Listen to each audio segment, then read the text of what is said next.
السلام علیکم محترم عزتمنو قدرمنو مسلمانانو ورونو امید لرم چې جوړ او روغ به یې او د صحت جامې به مو پر تن باندې یو اوس چې دی قسم واخلي سړی د هغه سره انشاءالله ووایي دی حنیس کېږي او که نه حنیس کېږي او بل یو سړي طلاق واخلي خپلې مینې ته طلاق ورکړي د هغه سره انشاءالله وویل اوس پر ده باندې خپله ښځه باندې طلاقه ده که نه ده طلاق یعنې قسم یې دا واخلي چې زما دې په الله باندې قسم مې چې زه به دا کار کوم انشاءالله یا داسې وویل خپلې بیبي ته چې زما کورواله پر ما باندې طلاقه ده انشاءالله ای اوس پر دغه سړي باندې زنانه طلاقیږي که نه طلاقیږي اوس دغه سړی په خپل قسم باندې حانث ګرځي او که نه ګرځي که چیرې دغه سړی قسم واخلي د قسم څه مابعد کې فورا انشاءالله ووایي دغه سړی نه حانث کیږي او قسم پر ده باندې نه دغه رقم که چیرې دغه سړی و خپلې زنانې ته طلاق ورکوي او د طلاق څه مابعد کې فورا ووایي چې انشاءالله پر دغه سړي باندې خپله زنانه نه طلاقېږي ځکه انشاءالله معنا دا ده چې په دې باندې الله تعالی خبر ځکه د انشاءالله معنا دا ده د هر څه اختیار د الله تعالی په قدرت کې ای اوس دته دا نه ده معلومه چې الله تعالی په دا باندې راضي دی او که نه دی راضي یعنی الله تعالی ته دغه خبره خوښه ده او که نه ده خوښه او بعضې کسان بیا داسې درواغجن شول که چیرې د یو سړي پر بل سړي باندې پور باندي نه ورته ووایي چې زما پور راکړه د یوې سبا به در کوم انشاءالله هغه چې ورته راسي چې زما پور راکړه تا سبا راسه دور ما انشاءالله کې ویل نو دومره درواغ وایي اوس درواغجن سړی او نادرواغجن سړی نه معلومیږي چې کم سړی درواغ وایي او کم سړی رښتیا وایي دغه رقم د مکې مشرکان د بهار د یهودو سره میلاو سوله هغه ته وویل چې موږ ته داسې سوالات راوښیه چې موږ په رسول الله صلی الله علیه وسلم بارک باندې سوالونه کوو دا مشرکان به ولاړله د مکې مشرکان به ولاړه د بهار د یهودو سره به میلاوېدل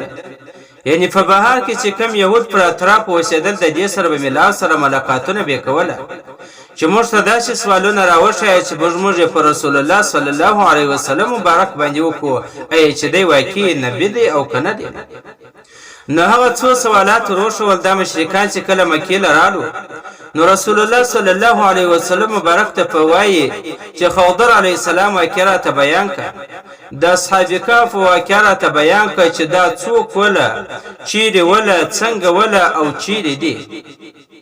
او دریم نمبر باندې د ذوالقرنین واقعه راته بیان نو رسول الله صلی الله علیه وسلم مبارک د مشرکانو ته وویله چې سبب دا واقعات زه ته بیانوم لیکن سهار سره بیا نبی کریم صلی الله علیه وسلم مبارک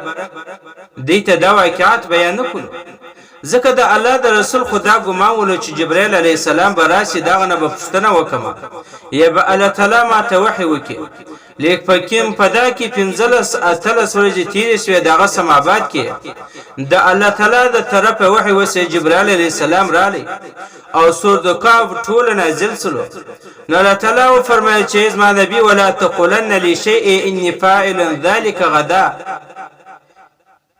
ازما نبی کله چې ته یو کار اراده کوي یو کار کوي دا مو چې زه به دا کار کوم دا وایي که چیرې د الله خوښه و زه به دا کار کوم او که د الله خوښه و زه به دا عمل کوم که د الله خوښه و او زه به دا خبره کوم که چیرې رسول الله صلی الله علیه وسلم مبارک انشاءالله ویلی وای نو بیا به دومره تاخیر نه وای راغلی نو د الله رسول پوسو چې د هرې خبرې سره به انشاءالله ځکه الله انشاء الله یعنی کومه چې د الله خوښ شي څنګه چې د الله تعالی خوښ شي داسې اعمال او افعال به زکو لیکن د انشاءالله مقصد هم دا دی چې د دې خبرې او د دې عمل ټول اختیار د الله تعالی په لاس کې دی که چیرې د الله خوښه و زه دا خبره کوی سم او کنی نه سم کوی که چیرې د الله خوښه و زه دا عمل کوی سم او کنی نه سم کوی د حضرت ابن عباس رضی الله تعالی عنہ مبارک فرمایي که چیرې یو سړی یو کال عبادت کې انشاءالله ویل دی انشاءالله صحیح امام اعظم ابو حنیفه رحمت الله علیه مبارک فرمایي وای کچيري دغه سړی په مجلس کې ناس ولو خبره وکړه ان شاء الله وویله ولیکن دغه ان شاء الله صحیح ولا دا په قسم باندې نه حنیس کیږي ک طلاق واغستې دغه طلاق نه صحیح کیږي او کچيري د مجلس دی ولا سلو بیا د دې سړی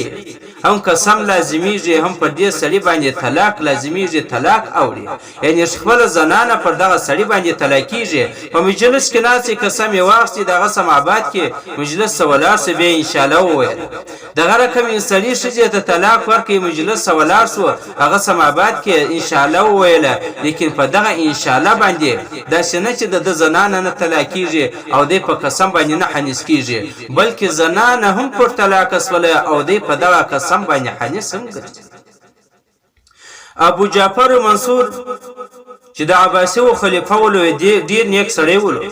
دته یو سړی شکایت وکړي چې حضرت ابن عباس رضی الله تعالی مبارک فرمایي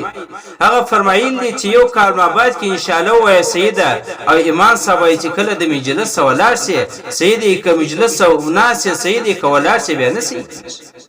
نو کله چې امام اعظم ابو حنیفه رحمت الله علیه ابو جعفر منصور راوغشتي نو چې تا داسې ویلې دي حضرت ابن عباس رضی الله عنه مبارک داسې فرمایي اوس مشتا خبره ومنو قضات ابن عباس رضی الله تعالی عنہ مبارک دا نو امام اعظم ابو حنیفه رحمت الله علیه مبارک ورته فرمایي چې حضرت په دې کې ستا تاوان دي ستا نقصان کچیر یو کال بعد کې ستا تاوان په دې کې راځي لیکن دوی ټول چې څنګه زما تاوان په دې کې راځي نو د امام ابو حنیفه رحمت الله علیه مبارک ته فرمایي وای اوس تاسو سره خلکو بیعت وکي چې کله کور ته ولاړ ان شاء الله ول هغه بیعت ختم شو لیکن یو سړی میاشته بعد کې ان شاء الله وای یو سړی کال بعد کې ان شاء الله وای هغه بیعت چې کړی دی استاد سره ستاد مجلس ولار سلو او بیا د ان شاء الله وای هغه بیعت ختمیږي نو دلته په جعفر منصور فوسلو چواکی ان شاء الله چې په کم ټین کې وویل شي مجلس کې هغه سیدی هغه سمابات کې چې وویل شي واقعي فدا کزما نقصان اوس کچيري ان شاء الله یو کال بعد کې د مجلس سمابات کې او کچيري میاشته بعد کې صحیح کې نو بیا به دغه درواغجن سړی څنګه مانی